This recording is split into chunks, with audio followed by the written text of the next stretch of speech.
bilateral meetings with prominent figures participating in the summit, including senior officials from regional and global economic and financial institutions.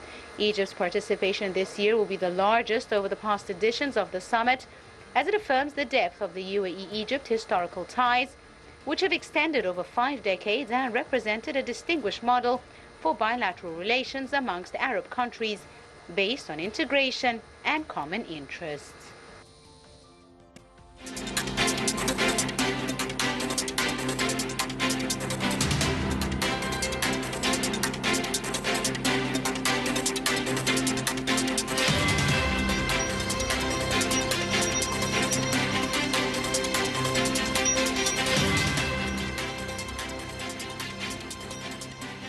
Welcome back, ladies and gentlemen. Starting off our discussion with Dr. Amir right away.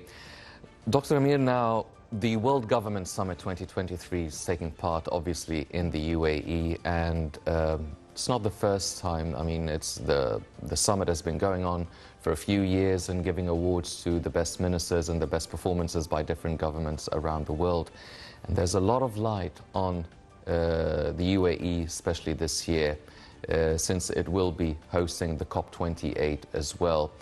Now, let's first off start talking about President Sisi and Egypt being invited to this summit as a guest of honor. And we've seen yesterday the president taking the stage and giving his speech on many of the developments taking place in Egypt. Now, what is the significance and what does it highlight, the UAE inviting Egypt and President Sisi to be a guest of honor in the summit? Of course, we all know that in the Middle East, as in Europe, there is what we used to call the two elements, main elements were the French and the Germans. So in the Middle East now, in the Arab world, Egypt and the Emirates. Mm-hmm.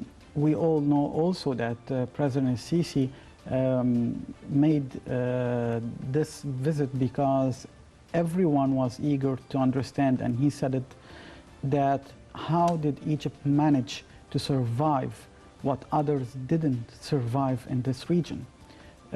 Countries maybe who have more riches than Egypt, like Libya, they had the oil, for example. They have these huge resources and they collapsed. We managed to go on. Iraq was a wealthy country also. So how did we manage to go on? Everyone wanted to listen to this experience. In addition, everyone wanted to understand also what we hear in the media, that there are some economic difficulties, so how things are going. He had to explain all that, and it was very impressive that he had this possibility to talk face-to-face with all the experts, especially the Gulf, because we're asking always for their investment in Egypt. So if they hear from the mouth of the president himself inside their territory, and it's an open discussion, it wasn't only a speech, there were questions asked to him, from him internationally. It was a show of force and transparency that we are telling the whole world. We had difficulties. We still have more challenges. As the president said, we have parallel challenges, and he explained what the meaning of parallel challenges. It means that all are the same in the same line. We couldn't give the priority for a problem and leave the other. We had to deal with every problem in the same moment, with all what we had in hands as ways of solution. So I think that the fact that the Emirates invited President Sisi, it was an excellent idea, because Egypt is, let's say, it's the mystery of this region until now. Yes.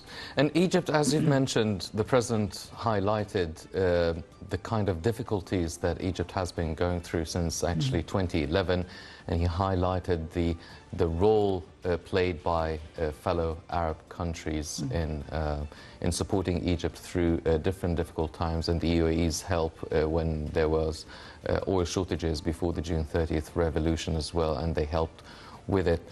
Now, this is a summit that witnesses the participation of 20 world leaders, over hundreds of ministers and prime ministers and leaders of international institutions and governments.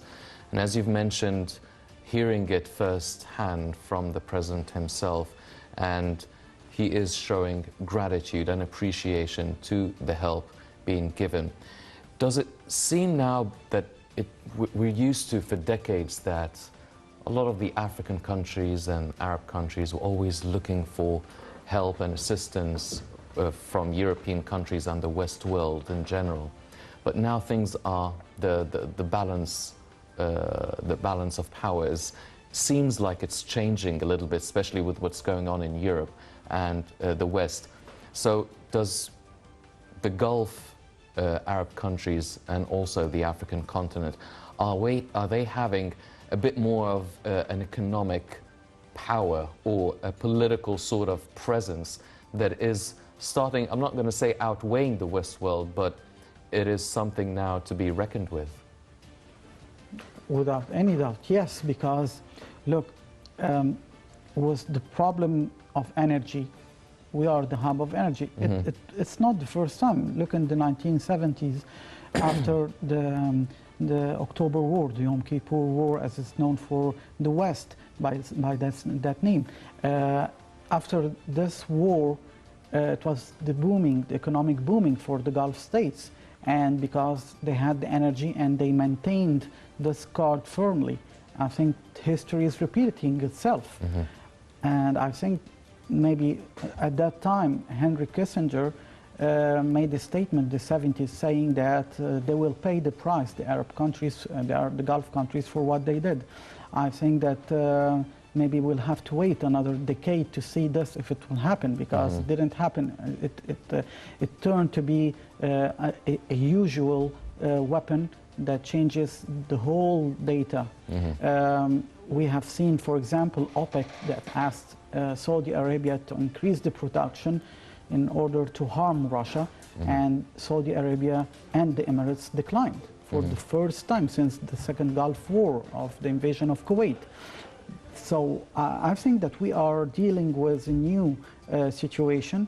What is new is the power of the Emirates, because they have diplomatic power also. For the first time, the Gulf states are not just using the energy and the wealth, they're using also the diplomatic weapon, the diplomatic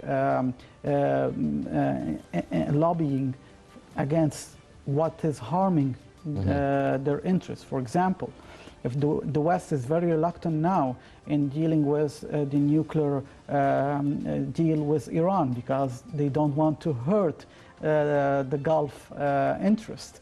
And Iran is very annoyed about that, because now they are calculating, if we go on with dealing with Iran and we upset the Gulf states, we will pay a price again. So they don't want to go further. So yes, these countries are now changing the balance. But let's not forget, of course, that the superpowers are the pillars of this world system. The only thing that is threatening really the West is the multipolar idealism of Russia that is presenting now a new map. Sergei Lavrov, the Minister of Foreign Affairs, said that we aim that every region in the world will have some regional powers. It won't be the one policeman like the United States governing the world, no. And he mentioned Egypt and Turkey, for example, in this region. And he said in every region, and South Africa and Southern Africa, and then Brazil, it's the BRICS, Brazil and South America. And he said we have even friends in North America. I think that he made a reference for Mexico maybe. So this is what very scary for the Europeans, that this will change. There will be superpowers, let's call it like that, regional superpowers, that you cannot implement anything without their agreement. Yes. Well, we will be focusing on the sort of macro goals regarding this summit and the balance of power in general. But let's focus on the Egyptian participation now. President Sisi actually returned today. Now, he met with the Prime Minister of Tunisia, the King, the President of the UAE. Also yesterday, he took part in the billionaire startup roundtable. Also took part in a session about empowering the private sector and the role of the Egyptian Sovereign Fund, and he highlighted and showcased the governmental initiatives and everything that Egypt has been undergoing. Now, where is the future now in terms of the Egyptian sort of strategy and initiatives? I mean, yes, we do have the 2030 Sustainable Development Goals. We have goals of achieving going green and renewable energy and all that sort of things. And it seems that, pardon, that this is the main thing that Egypt is not just looking at, but the whole world. And the UAE and the Gulf countries are also focusing on the renewable and green, environmentally friendly sources of energy and the green economy. Now, how can we actually start Egypt and the Gulf countries, mainly also the UAE, can go and start shifting our investments and our cooperation, economic ones, and political decisions that would help pave the way to really achieve a clear and complete transformation? Well, the green energy costs a lot. You have to be a rich country to go on with this project. And there is also the resources, the natural resources. You have to have the wind, you have to have the sun, the water. And for instance, in Egypt, we have these three of them. But let me tell you that the Arab world or the Gulf states are trying to show the international community that we are able to go on even with these projects. We're not only tied with the oil, and this won't be the only card. With what's going on in Europe with the economic turmoil, they're telling also Europe, we have the money and we can go further and faster than you do. We will call your experts, of course, we will hire them, but we will do it on our terms and our land. So this is one of the ways show of force, economic show of force.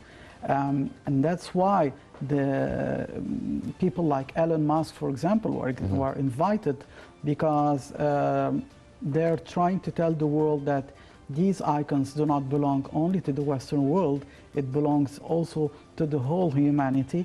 And if he wants to contribute, we have the means, we have the money, we have the possibility to act. And that's what's really important, that the West should understand now, that the age of lobbying, the age of blackmail is diminishing. It's not effective anymore. For example, let me give you the example of the new city of Neom in Saudi Arabia. It would be a digital city, a green city. It will be a revolutionary urban project that no one has imagined that it could be in the Middle East.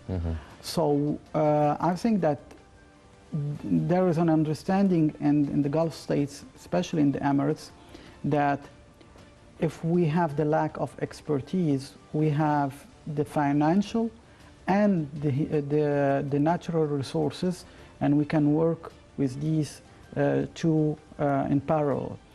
And the message for the Western world, we will work with everyone. We will work with the Chinese, with the Russians, with the Indians, with everyone.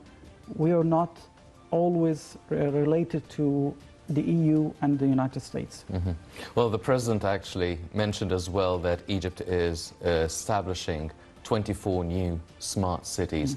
Well, the President taking part and participating in this billionaire startup roundtable, which is a roundtable with the startups that actually have a value that exceeded $1 billion in a very short period of time, and also participating in the private sector empowerment session.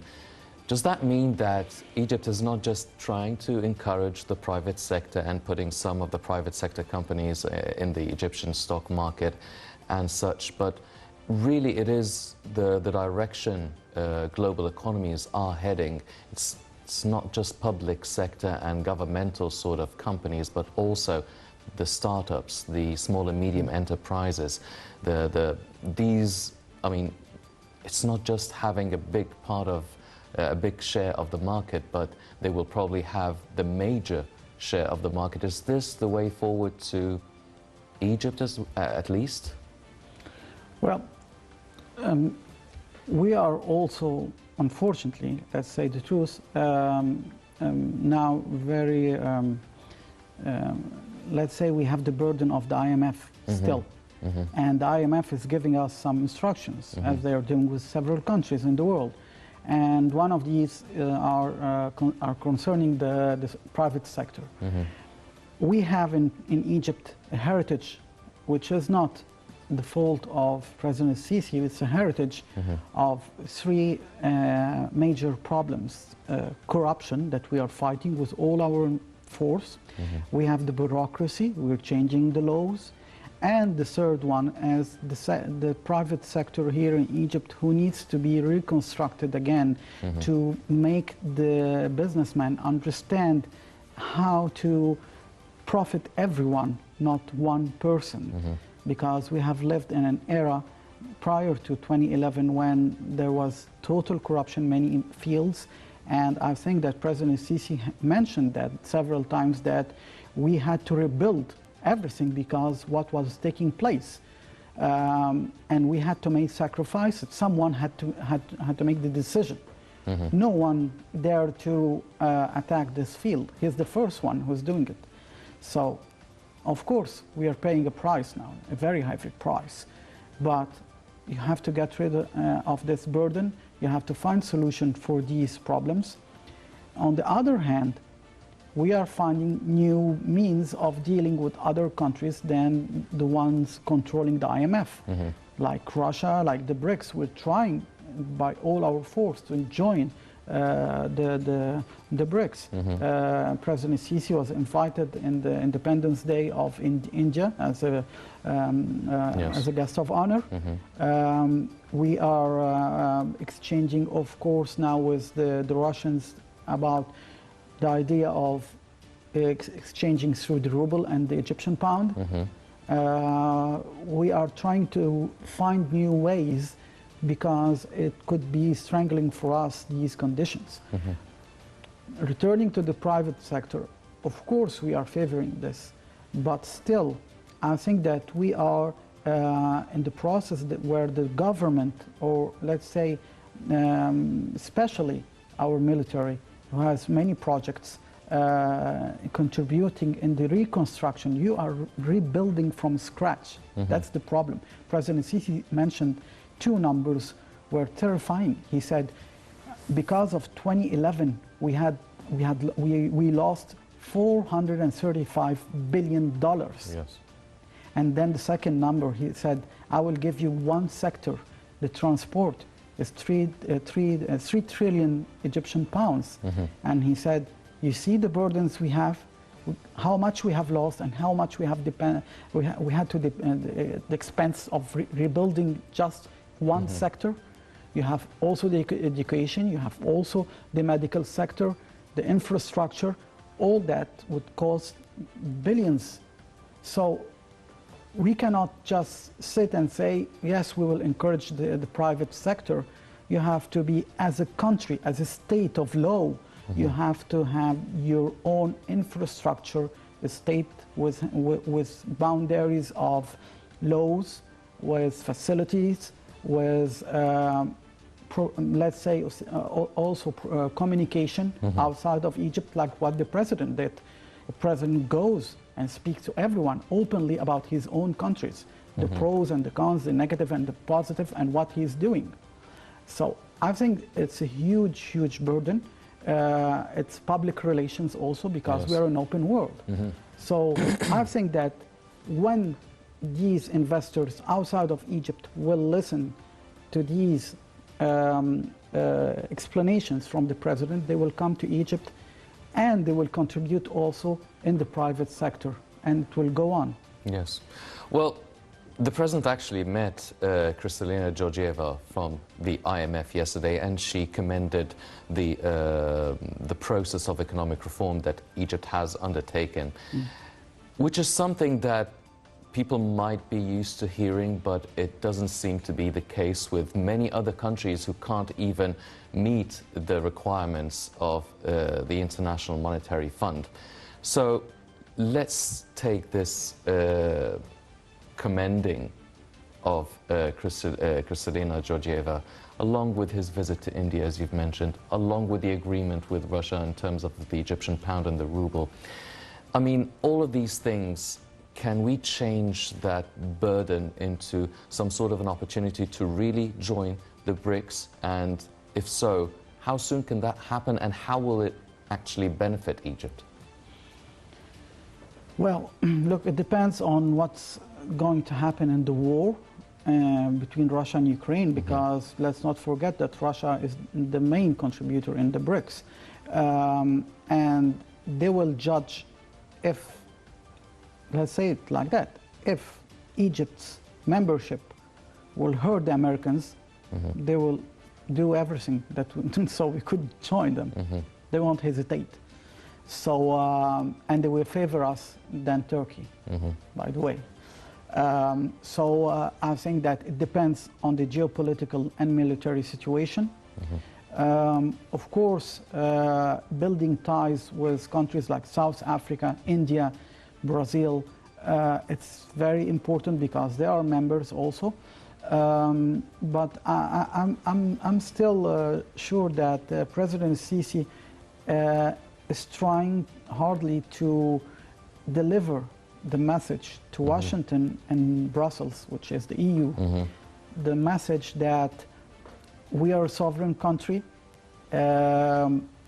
We have our brothers in the Gulf states. We are delivering the same message also. If we meet with Joe Biden, next day is with Jinping. We have also the economic and military ties with Russia. We didn't impose the sanctions against Russia. So he's giving this message to tell them that you have to accept the new reality. And I think that now there is this, I don't want to call it confrontation between the IMF and countries like Egypt, but we're telling them really that we're trying to be up to the standards, but one day the IMF won't be the real standards.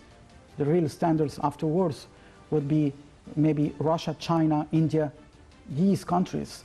So I think that we are trying to shake this idol called the IMF, not violently, but in a way telling them you have to clear your mind again about sovereignty of states. You cannot just give instructions whether it's going to be devastating or not.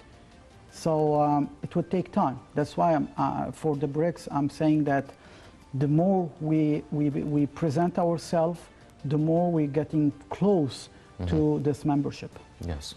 Well, ladies and gentlemen, talking about the sovereignty of states, the World Government Summit is actually held under the title Shaping the Future Governments. Now, let's check out this report regarding this slogan that is that the World Government Summit is being held under, and we'll be right back.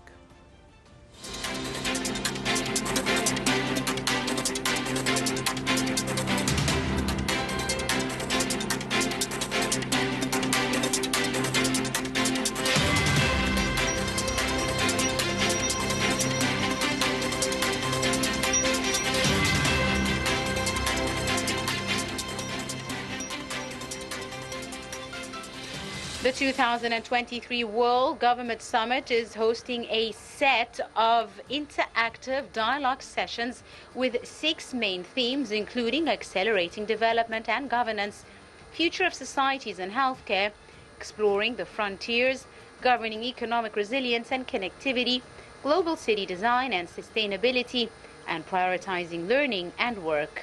brings together 20 heads of state, more than 250 government ministers, and around 10,000 international government officials, thought leaders, global experts, and decision makers.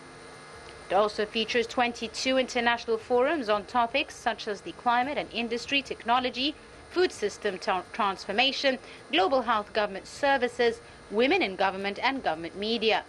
Under the heading of Shaping Future Governments, the event encompasses 6 main themes: accelerating development and governance, future of societies and healthcare, exploring frontiers, governing economic resilience and connectivity, global city design and sustainability. Leaders from the World and Economic Forum, International Monetary Fund, World Trade Organization, World Health Organization, the Arab League, and the Gulf Cooperation Council are also taking part in the sessions. Secretary General of the United Nations, Antonio Guterres, and President of the World Bank, David Malpass, delivered speeches during the summit. The International Atomic Energy Agency and the International Labour Organization are also participating. The summit also includes high-level ministerial meetings, including a meeting between the Arab finance ministers and another meeting between the Arab youth ministers. Also, the summit saw many bilateral agreements and meetings with the aim of securing an opportunity for decision makers worldwide to exchange visions on future governments.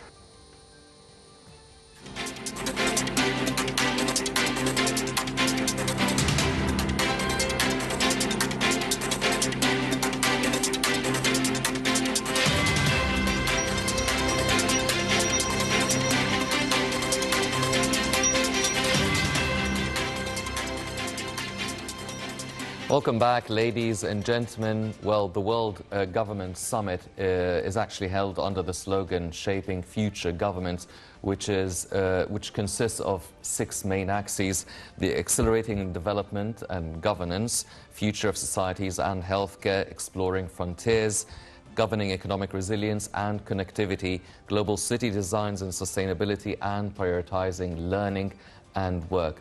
Dr. Amir, now, if they're talking about shaping future governments, what does that actually, I mean, we know the 6 axes, but what does it actually mean? What sort of governments are we looking to shape? How is a government going to change from the traditional or the structure that we're already used to? Are we talking about Gulf governments? Are we talking about African or North African governments? Are we talking about global governments worldwide, the East and the West, everything? What does it mean, a future shaping of the government? Well, I think it's more about the Gulf states, because they have the means of doing so. If we would make the comparison, and it's the contrary, we have the Western Bloc in the European Union and Eastern Europe. It's the Western Bloc is the rich West, and the Central European countries are less. Well, they're not that rich, but they have the industry and the manpower. It's the contrary. We have in the East, in the Middle East, Southern Mediterranean. When you cross the Mediterranean, if you look at the map, you have then the Gulf states, which is the hub of all these riches, and then you go to the west. There is Egypt, Libya, and then the whole North African countries.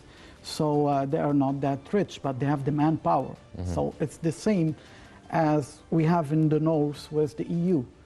So I think that they're trying to shape such a thing.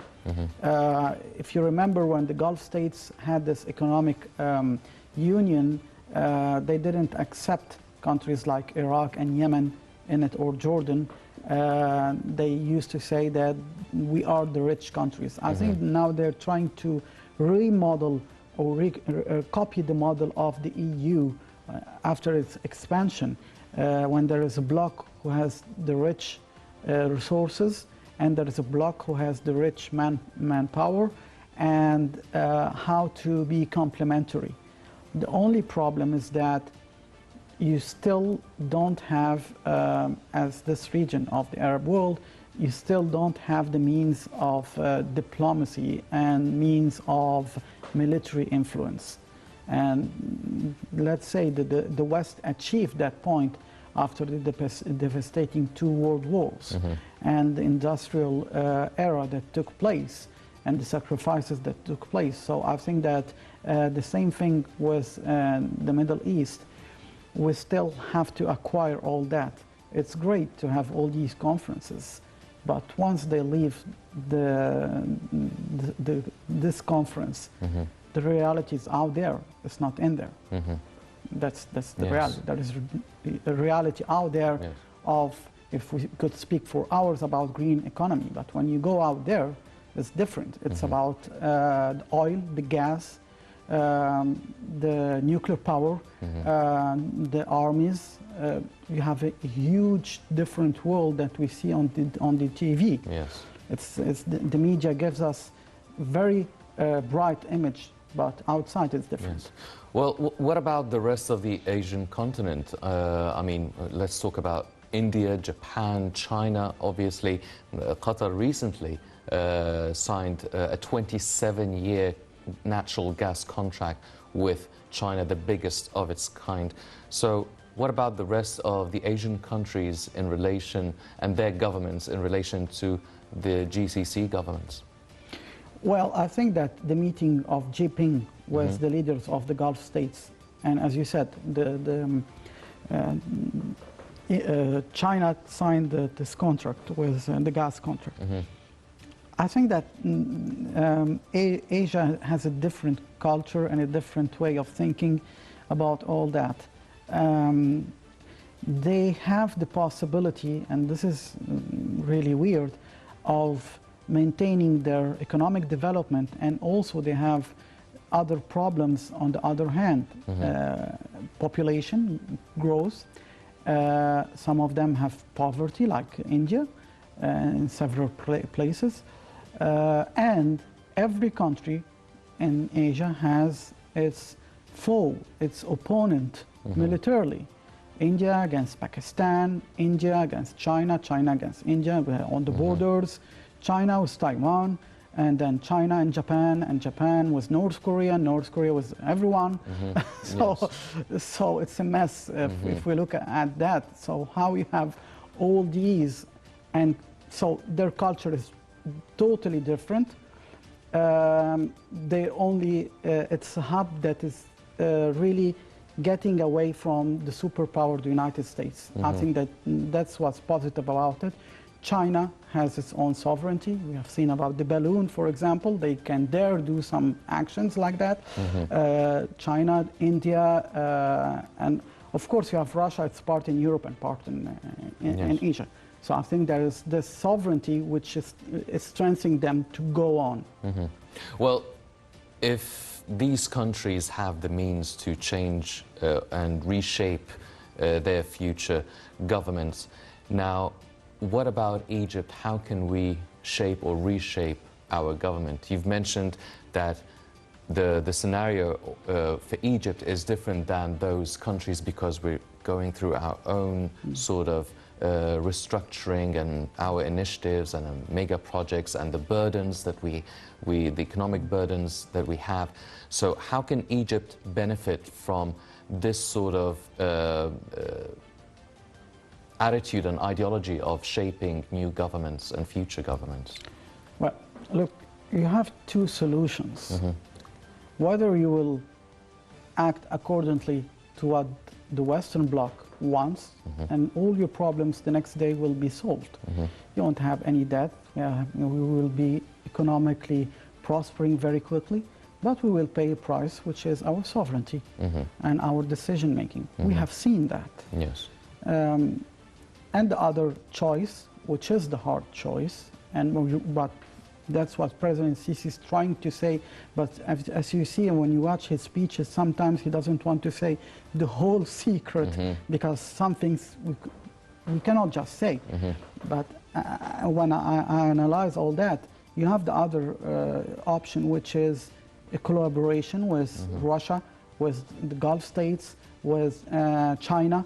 I think that we are, as Egyptians, we want to try to find very close friends in this region, because in this storm, this is a storm, a worldwide storm, if you won't have allies, you won't have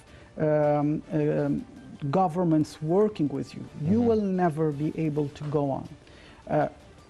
Answering your question, how we will reshape our government like this model, I think we are trying to do some of the requirements about the green energy, making everything digital, but in the same time, we do not want to go further because it will cost a lot.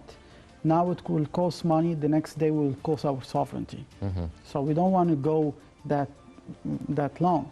So that's why when we take the step of any project, we're doing it with a lot of money, but at the same time we try to contact our friends in the Eastern Bloc, asking them not for monetary help, but for cooperation and investment, because this is the only solution.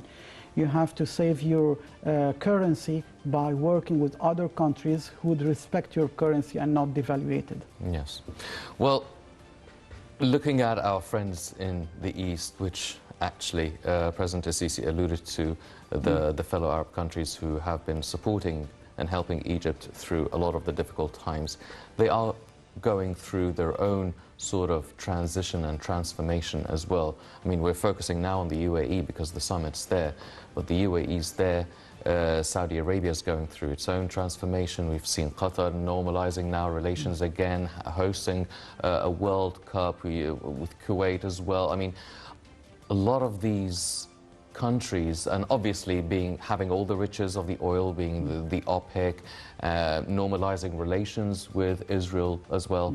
So we see a strong sort of economic and political transformation for the GCC countries and Egypt's relation in terms of cooperation and investment with it.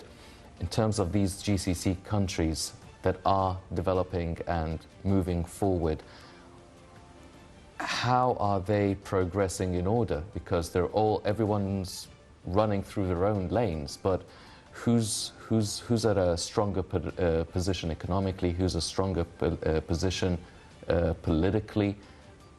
Because we were talking about the balance of power now, and it seems that a lot of the favorings are taking place within the GCC area mainly.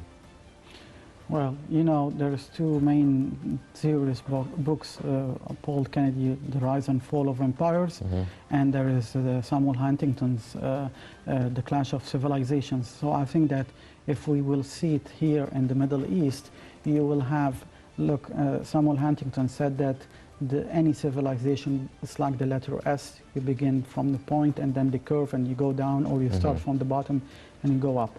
I think that that's true. The Emirates, for example, they went to the top in all the technology in Dubai and everything.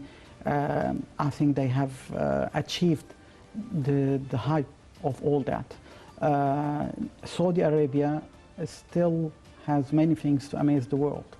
They have an ambitious crown prince who wants really to show how bold he is.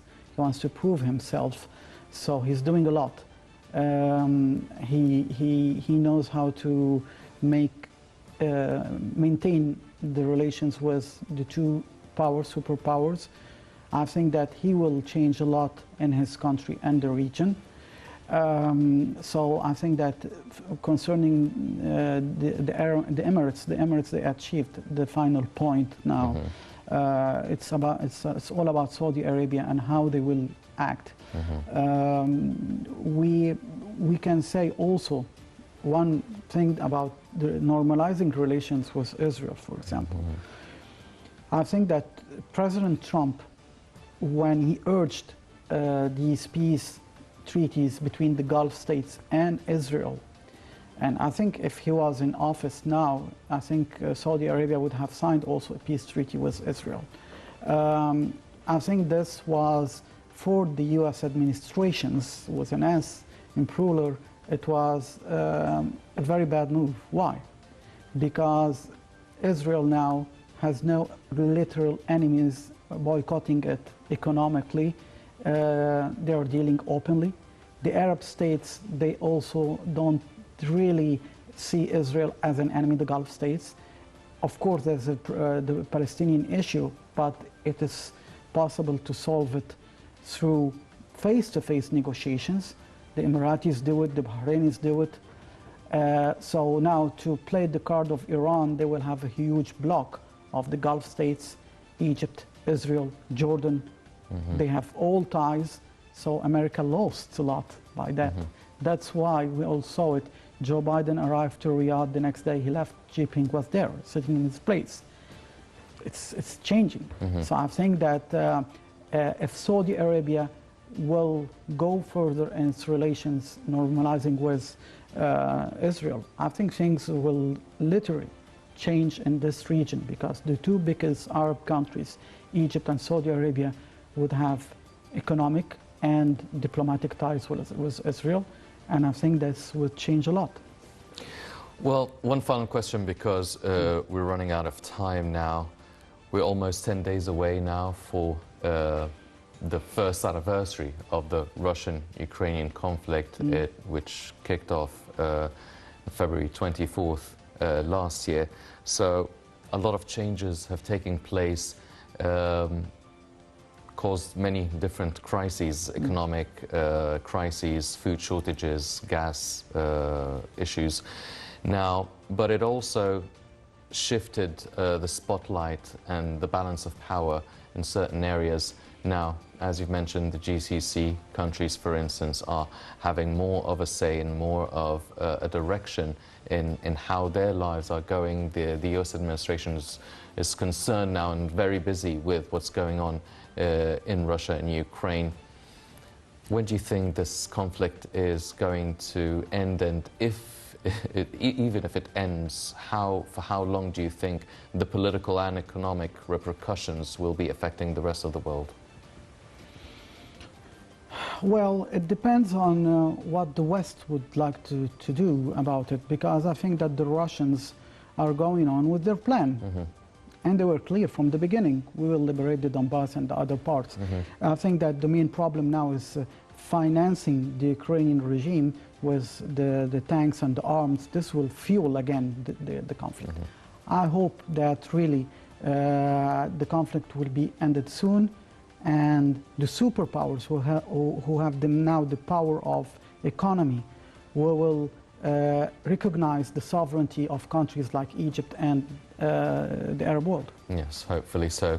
Ladies and gentlemen, I mean, Egypt being invited and the President as a guest of honor at the World Government Summit taking place 2023 in Dubai in the UAE, definitely a very honorable sort of presence and participation in this prestigious summit, and hopefully it does help reflect a good image and a good development on the Egyptian performance and the Egyptian image in front of the rest of the international world.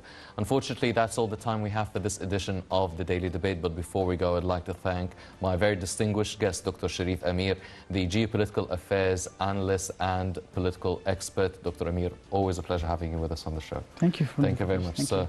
Ladies and gentlemen, please stay tuned for more coming up on Nara International. I'm Henny Saif. Thank you for joining us.